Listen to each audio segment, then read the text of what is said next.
Good morning, everyone. Welcome to November 6th Market Minute. I'm John Hopkins, president of Invested Central. Right now, we get the Dow futures up 17, S&P futures are up 2, and NASDAQ futures are up 7. Asian shares were lower, while European shares were higher overnight. Futures were mixed ahead of the bell on Monday as traders readied for Tuesday's presidential election. ISM services came out weaker than expected, but not enough to derail the market. By the time the market closed, all of the major indexes had advanced, with the NASDAQ leading the way. There are no key economic reports due out today. We'll get earnings today from CVS, Dish Network, and Expeditors International, to name a few. On the S&P, we've got the 20-day moving average at 1428, the 50-day at 1434, and the 200-day at 1379. The S&P closed at 1417 with support at 1403 and resistance at 1434.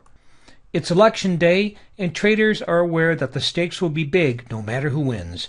There was nervousness earlier in the day on Monday, with the VIX spiking before ending up over 4.5% for the day. The S&P got as low as 1408 before reversing and closing at 1417 by day's end, so pretty much in the middle of the current range. We might need to wait at least another day to see where the market's headed, because traders may elect to lay low until the election results are in. Thus, we'll keep support on the S&P at 1403, resistance at 1434, and see which one goes first. Here's a bully trend fact. November is one of the most bullish months of the year.